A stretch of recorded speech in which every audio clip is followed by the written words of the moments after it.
Hi everyone, a pleasant day. I'm Arshel Velasquez and together with my group mates, we are back again for another topic. Today I am going to share with you just a quick lecture about discourse analysis. So what do we mean by discourse analysis? According to what I've learned from what I've watched, it is an approach to the analysis of language that looks at patterns of language across texts as well as the social and cultural context in which the texts occur, or simply the analysis of text in context. This is more interested in semantics, which is the study of meaning. Discourse analysis examines words in context. The emphasis is on the structure of text, its function, as well as the quality of being meaningful and unified, which is the coherence, and how words are related to each other within the text. That is called cohesion. So this coherence and cohesion will be discussed further by our next presenter. So let's proceed now to the example. Let's say I make a joke and somebody reacts by saying, "Arshel, do you really think it's funny?"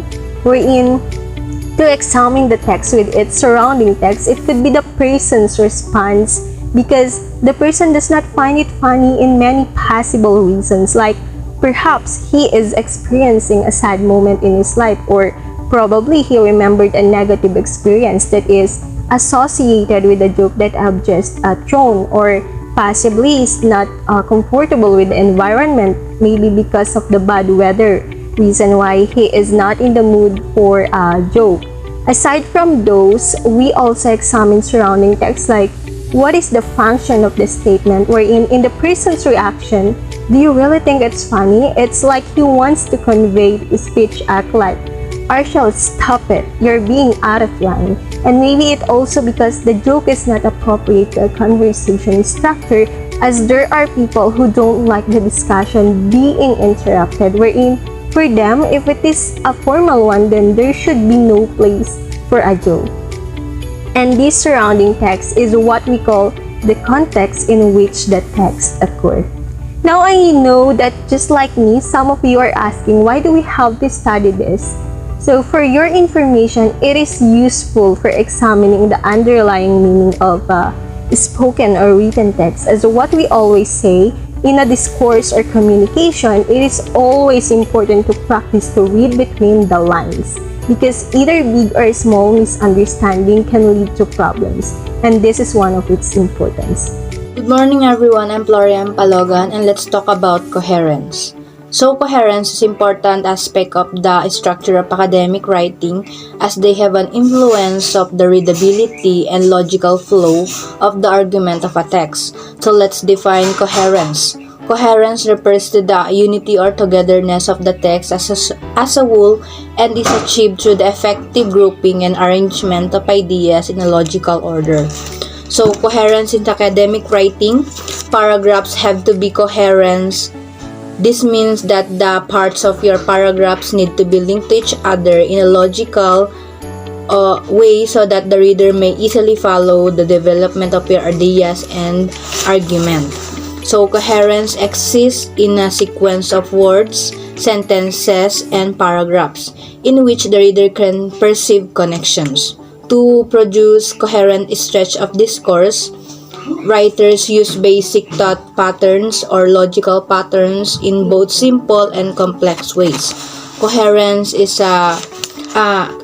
in writing can be achieved through the use of words, but also through context. Here are the following advice to achieve coherence in writing. Coherence is a product of many different factors which combine to make every paragraph, every sentence, and every phrase contribute to the meaning of the whole piece. Coherence in writing is much more difficult to sustain than coherent speech, simply because writers have no non-verbal clues to inform if their message is clear or not. Therefore, writers must make their patterns of coherence more explicit and much more carefully planned. Coherence itself is the product of two factors: paragraphs unity and sentence cohesion. Hi, I am Regine M. Naing, and the assigned topic for me is cohesion. So, let's define first what is cohesion. Cohesion is the grammatical and lexical linking within a text or sentence that holds the text together and gives it meaning. It is related to the broader concept of coherence. There are two main types of cohesion. First is the grammatical cohesion, wherein it is based from structural content. And second is the lexical cohesion, wherein it is based from lexical content and background knowledge. So there are 5 general categories of cohesive devices that create coherence in a text. First is reference. It is used to describe different ways in which entities, things, people, events that referred to within a text. Second is ellipsis. It is the deletion or omission of linguistic item. Third is conjunction, a word which joins word or sentences such as but, when, or, so, unless, and many more. Number 4 is lexical item. It is established through vocabulary that tends to link much larger part of a text. Last is substitution. It is a relation between linguistic items such as word or phrases. Planned discourse is an organized and a well-prepared discourse prior to its event or time. The difference between a planned and unplanned discourse is that planned discourse has a more complex and has more difficult vocabularies, while unplanned discourse, aside from lacking organization and forethought, it massively relies on morphosyntactic and discourse pattern that is acquired in language development. Unlike unplanned discourse, planned discourse have an ample time to be prepared in order to achieve its important goal in communication. Let us have now the unplanned discourse. Unplanned discourse as discourse which lacks forethought and organizational preparation.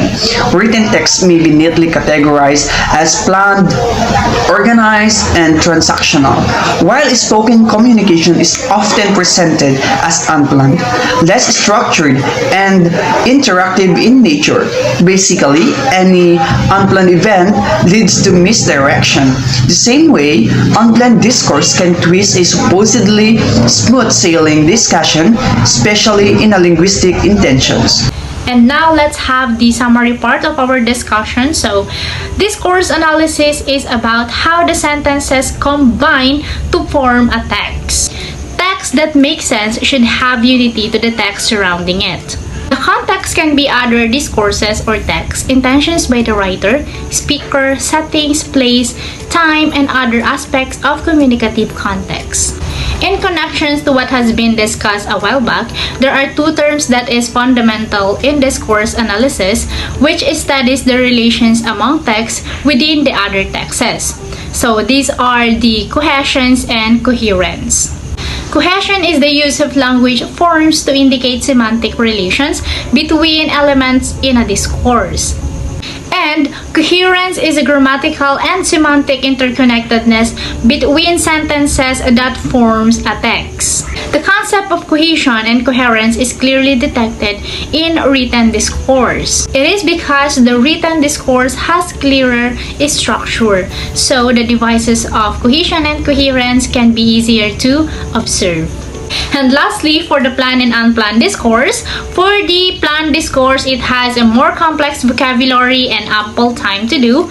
And while the unplanned, it has a lack of organization and less structure. That's end our video presentations. Thank you for listening. At naway nakakuha kayo ng kaunting kaalaman sa aming mga ibinahagi sa inyo. Maraming salamat at magandang araw.